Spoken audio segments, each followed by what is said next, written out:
الحمد لله نحمده ونستعينه ونستغفره ونؤمن به ونتوكل عليه ونعوذ بالله من شرور أنفسنا ومن سيئات أعمالنا من يهده الله فلا مضل له ومن يضلله فلا هادي له ونشهد أن لا إله إلا الله وحده لا شريك له ونشهد أن سيدنا ومولانا محمدا عبد الله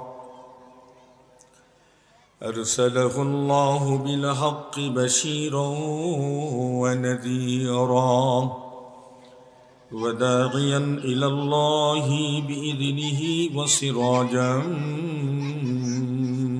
منيرا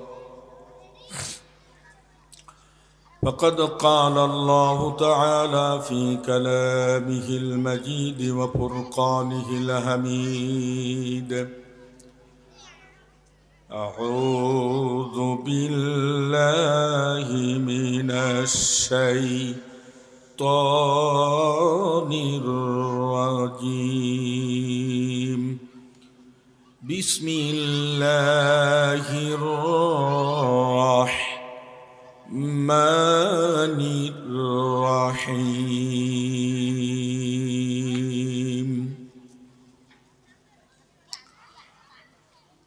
وما خلقت الإنس والجن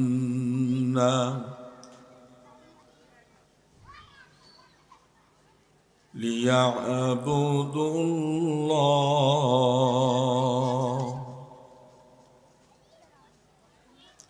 وقال تعالى إن الله وملائكته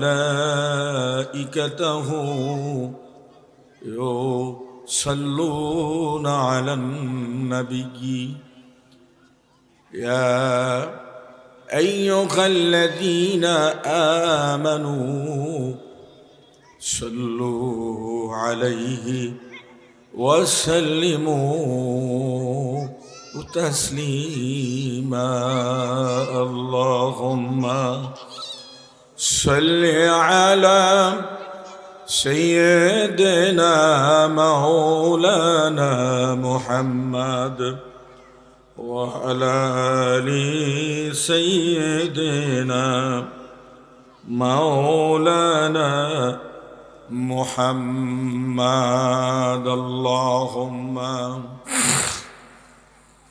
صل على سيدنا مولانا محمد وعلى آل سيدنا مولانا محمد کا گس کٹ کٹ گھری بنا کر اڑاتا ہے سماں میں کگس کٹ کٹ گھری بنا کر اڑاتا ہے سماں میں گرب سارا کہہ کرو گا رسی اللہ ہاتھ میں بلغ العلا بکمالہ کشف الدجا بجمالہ حسنت جمیع خصالہ صلوا علیہ وآلہ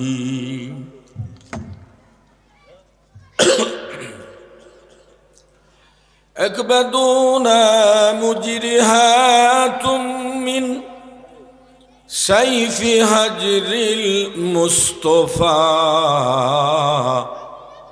طوبى الأهل بلدتي فيها النبي المحتشم بلغ العلا بكماله كشف الدجى بجماله حسنت جميع خصاله صلوا عليه وآله الحمد لله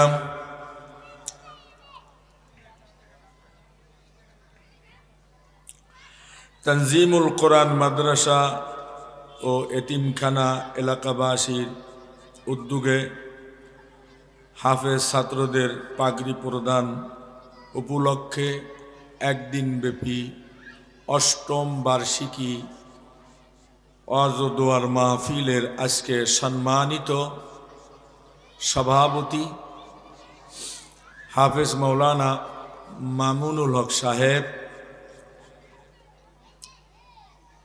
প্রধান অতিথি জনাব আলহাজ মোহাম্মদ শাহজালাল সাহেব, বিশিষ্ট সমাজসেবক, মাহফিল পরিচালনা যিনি দায়িত্বে হাফেজ মৌলানা ওজিউল্লাহ সাহেব, হজরতে ওলামায়ে কেরাম, দূর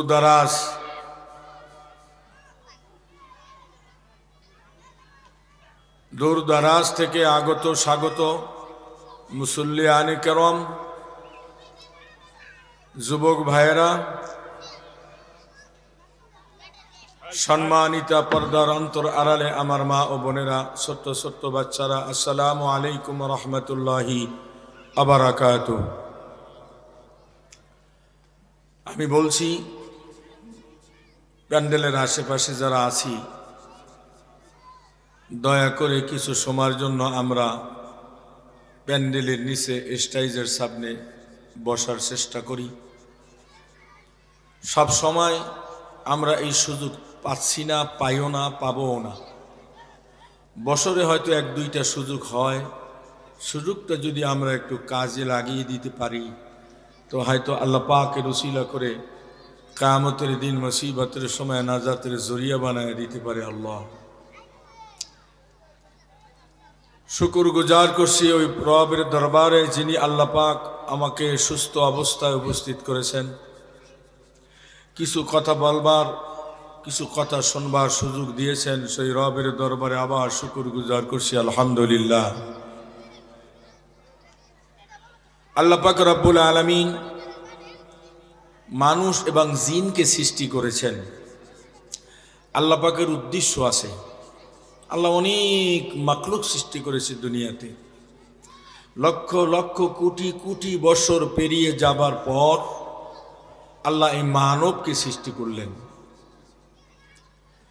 আল্লাহর উদ্দেশ্য ছিল, আমি যত জাতি সৃষ্টি করেছি কম বেশি আমার গোলামি তারা করেছে, কিন্তু আমার তৃপ্তি মিটে নাই। সেই জন্য আমার ইচ্ছা পোষণ হলো আমি মানব জাতি সৃষ্টি করব। তো আল্লাহ পাক রব্বুল আলামিন সর্বপ্রথম হযরতে আবুল বাশার মোহাম্মদ আদম শফিউল্লাহকে আল্লাহ সৃষ্টি করলেন। আলহামদুলিল্লাহ বলি। আমরা সেই আদমের সন্তান। আমরা গর্বিত যে আমাদের পিতা একজন পয়গম্বর, একজন নবী। তারই সন্তান ধারাবাহিকতা রক্ষা করে আসায় আসায় তাওয়াক্কাহু আলাইহি আমরা হাজার হাজার বছর পেরিয়ে এই পর্যন্ত আমরা পৌঁছে গিয়েছি। আল্লাহ পাক রব্বুল আলামিন একজন নয়, দুইজন নয়, 1,24,000 নবী রসুলকে দুনিয়াতে প্রেরণ করেছেন, পাঠিয়ে দিয়েছেন। এক এক নবীর সুরাত, এক এক নবীর কর্ম, এক এক নবীর কথা আল্লাহ এক এক রকমের দিয়েছেন। এক এক নবীকে এক এক ধরনের মুজিজা দিয়েছেন। আলহামদুলিল্লাহ। ইব্রাহিম খলিলুল্লাহকে এক রকমের মুজিজা দিয়েছেন, মুসা কালিমুল্লাহকে একটা মুজিজা দিয়েছেন, ঈসা রুহুলুল্লাহকে আর একটা দিয়েছেন, মুহাম্মদুর রাসূলুল্লাহ সাল্লাল্লাহু আলাইহি ওয়াসাল্লামকে সমস্ত নবীদের মুজিজা একসাথ করে যা হয় সব আমার নবীকে দিয়েছেন। আলহামদুলিল্লাহ। তারই উম্মত আমরা। আমাদের প্রশংসা এত এত বেশি প্রশংসা তা আমি কিছুক্ষণ পরেই আপনাদের সামনে তুলে ধরার চেষ্টা করব ইনশাআল্লাহ।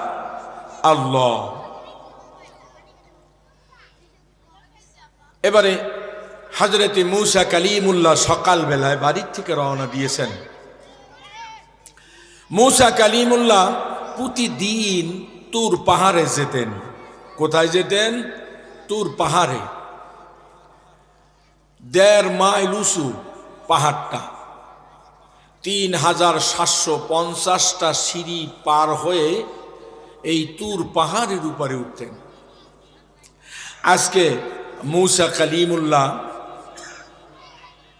প্রতিদিনের ন্যায় আজকেও রওনা দিয়ে তুর পাহাড়ের উদ্দেশ্যে চলতে লাগলেন।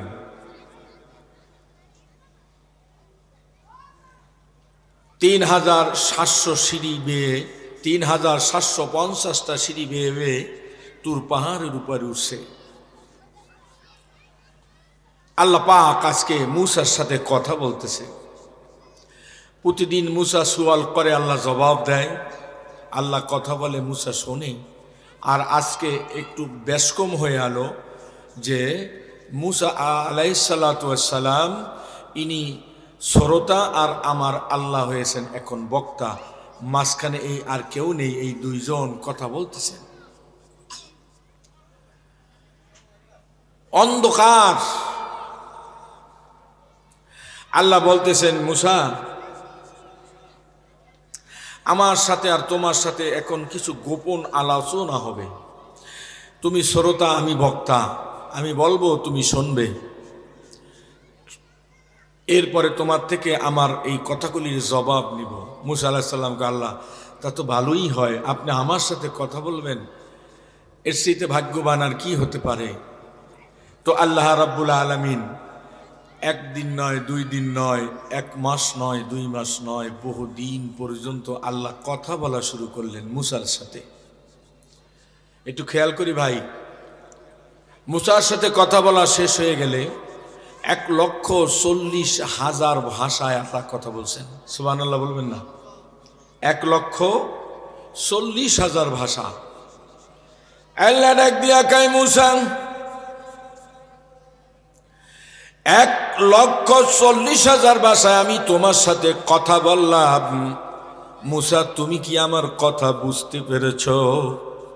মূসা আলাইহিস সালাম মাথাটা উপরের দিকে দিয়ে বলে, আল্লাহ আপনি 1,40,000 ভাষায় কথা বললেন, আমি একটা কথাও আপনার বুঝতে পারি নাই। সুবহানাল্লাহ বলে।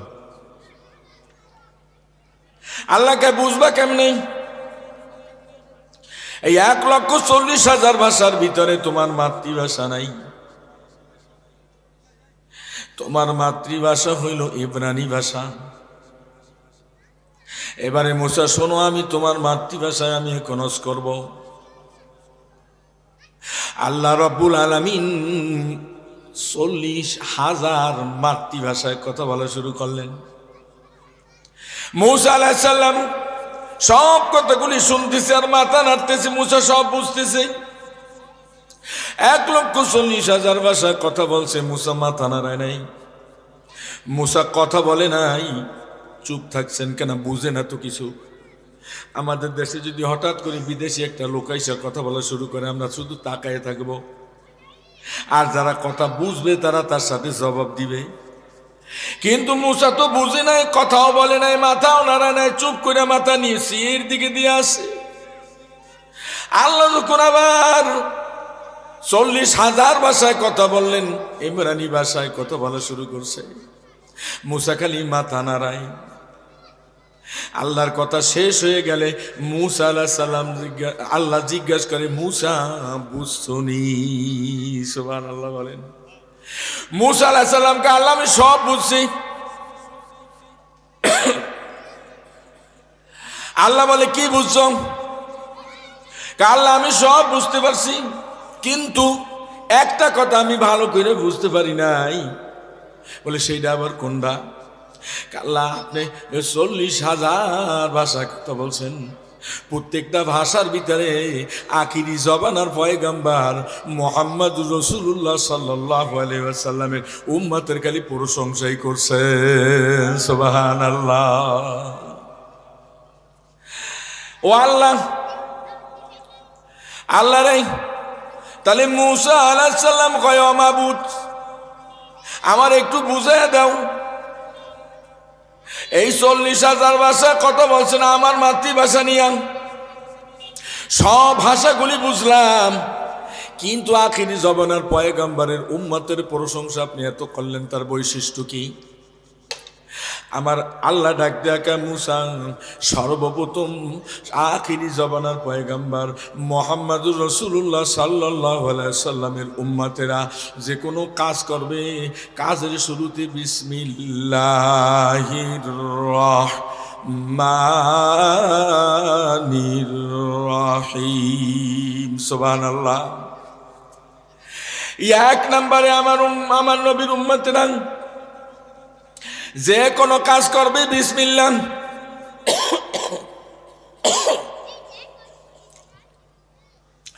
ঘুমাইতে যাবে বিছানায় বিসমিল্লাহ,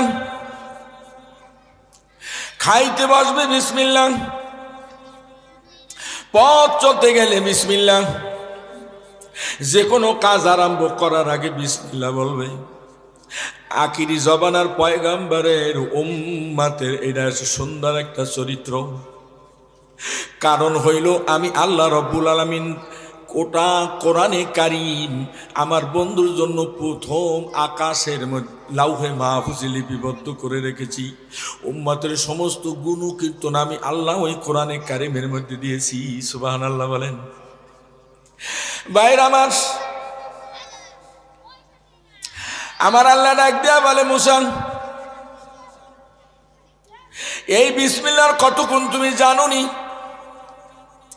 যদি আমার আখিরি পয়গম্বরের একজন উম্মাহ যদি মুখ দিয়া খালি উচ্চারণ করে বিসমিল্লাহির রহমানির রহিম, আমি আল্লাহ রাব্বুল আলামিন এক খতম কোরআন শরীফের সব দিয়ে দিব।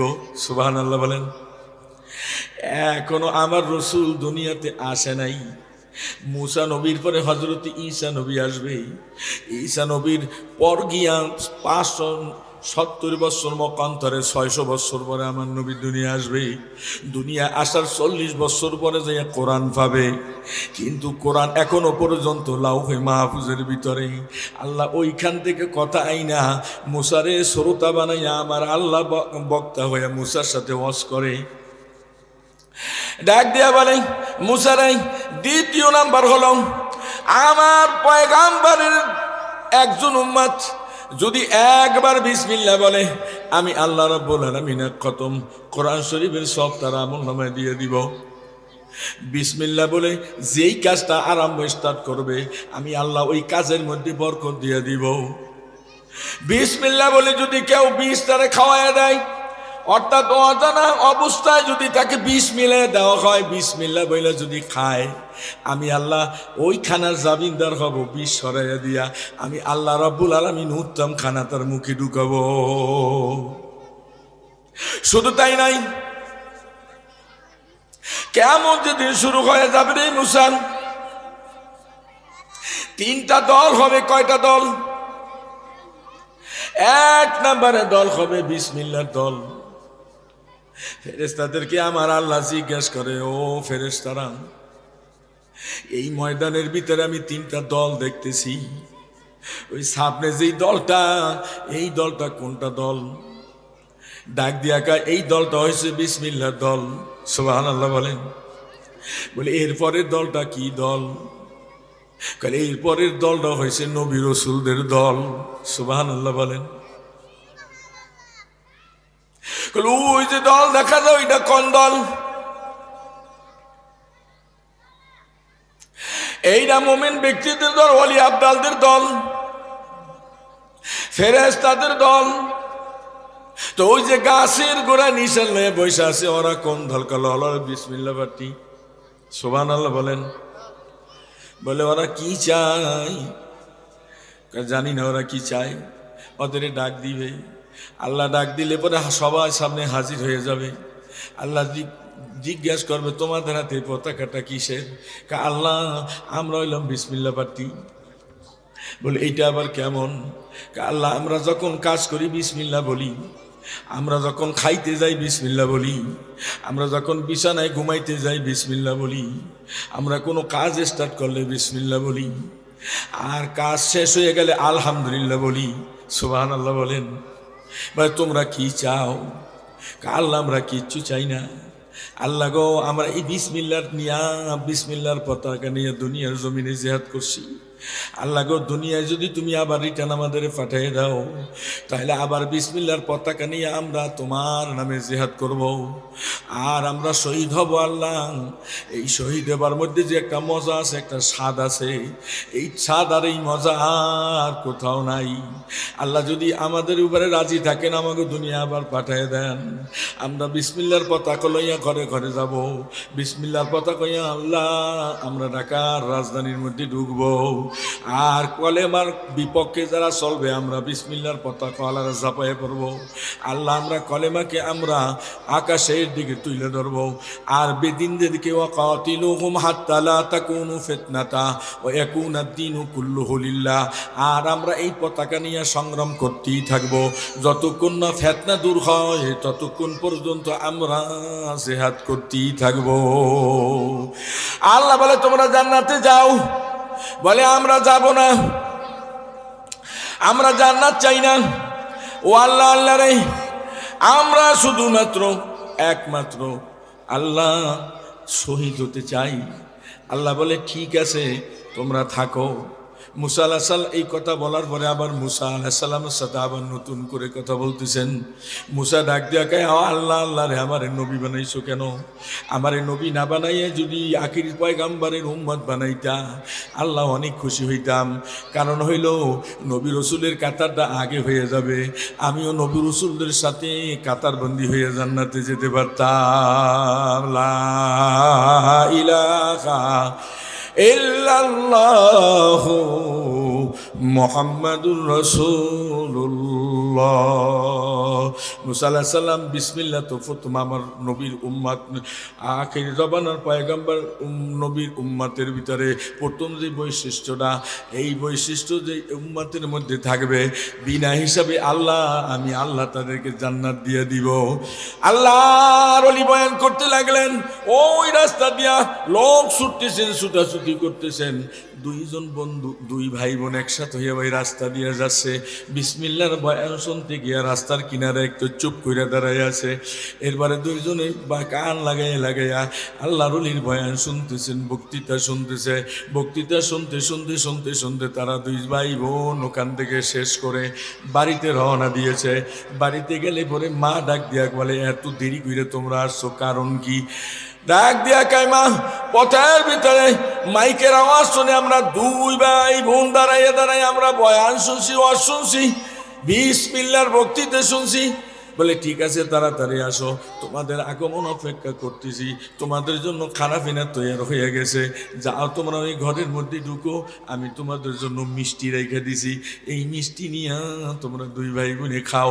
তোমার সৎ ভাই আছে একটু পরে খাবে, আগে তোমরা খাও, তোমরা বড়রা আগে খাইলে পরে ছোটরা পরে খাবে। মা আদর যত্ন করে রুমের মধ্যে ঢুকাইয়া দিছে। বাস ভাই বোন দুইজন ভিতরে ঢুইকা পাতিলের মুখ খুলবে, মা বসে পাতিল বড় মিষ্টি আছে, খাও, খানা পিনা সব রেডি আছে, তোমরা খেয়ে নাও। বাচ্চা দুইজন ভিতরে ঢুইকা ভাই কয় বোনের তুমি খোলো, ভাই কয় বোন কয় ভাইরে তুমি খোলো। দুইজনে ধাক্কা ধাক্কি শুরু হয়ে গেল। ভাই বিসমিল্লাহ বলে যখন পাতিলের মুখটা খুলছে, খোলার সঙ্গে সঙ্গে দেখে পাতিলটা ভরা মিষ্টি। এবারে দুই ভাই বোনে তৃপ্তি মিটে খাচ্ছে। এদিকে সৎ মা কি করছে, এই দুই ভাই বোন যদি মৃত্যুবরণ করাতে পারি, তাহলে একজনের সম্পদ সব আমার সন্তান পেয়ে যাবে, আমরা বড় লোক হয়ে যাবে, সমস্তগুলি সম্পদগুলি একজনের নামই থাকবে। মা এই চিন্তাধারা করে দুইজনকে মারার জন্য এই কৌশল করছেন। ওরা তো বিসমিল্লাহ রহস্যই না আইসা, সরস্বত্য মানুষ, ওরা তো কিচ্ছু বোঝে না। বরকতের কথা শোনার পরে বিসমিল্লাহ স্টার্ট করে দিছে। বিসমিল্লাহ স্টার্ট কইরা যখন পাতিল খুলছে, রসগোল্লায় সম্পূর্ণ ভরা, দুইজনে পেট বইরা খাইলো। খাবার পরে চিল্লাচিল্লি শুরু করে দিছে। মা পেট বইরা গেছে, মা দরজা খুলে ভিতরে ঢুকছে, মা অবাক হয়ে গেছে।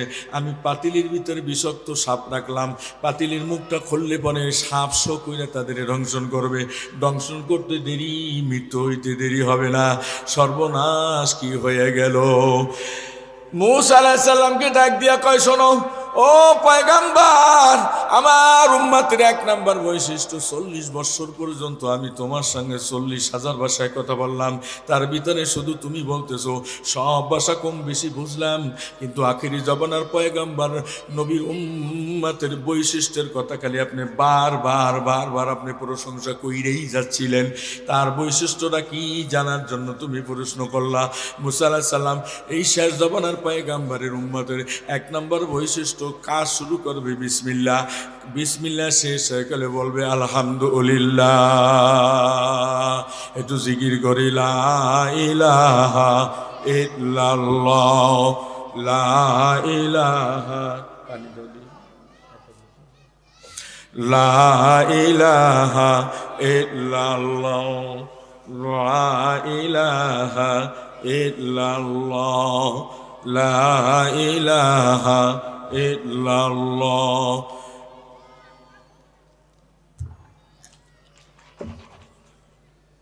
লা ইলাহা ইল্লাল্লাহু মুহাম্মাদুর রাসূলুল্লাহ সাল্লাল্লাহু আলাইহি ওয়াসাল্লাম।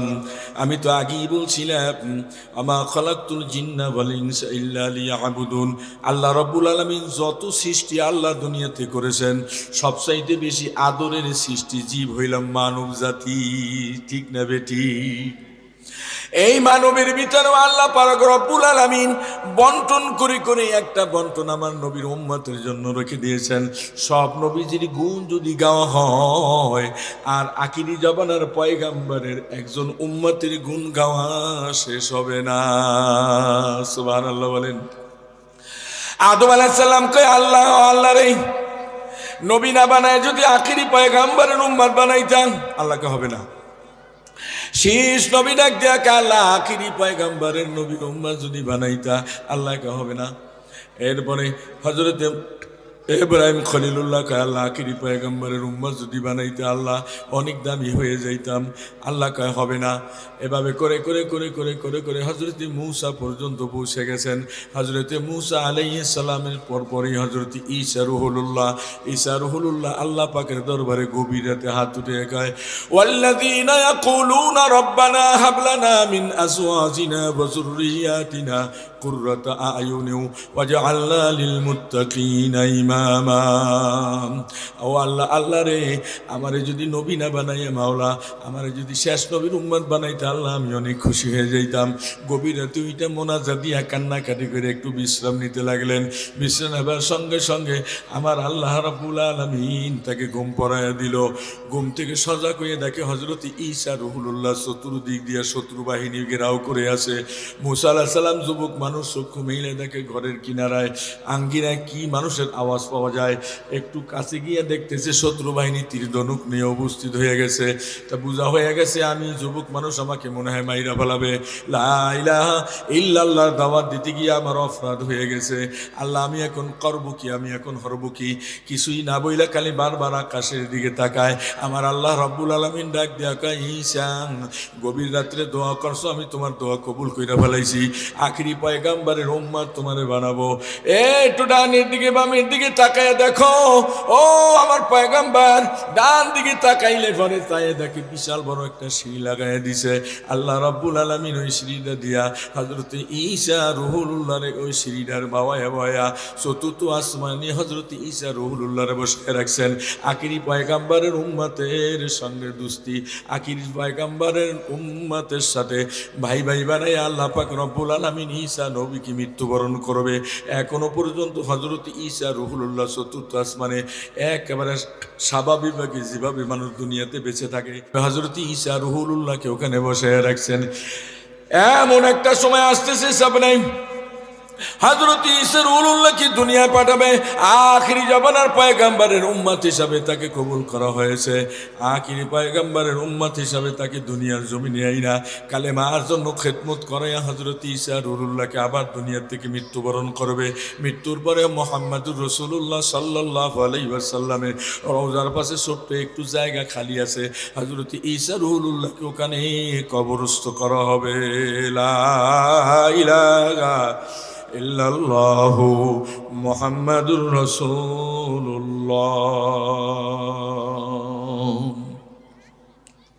আমা তৌফিক ইল্লা বিল্লাহ। আসসালামু আলাইকুম।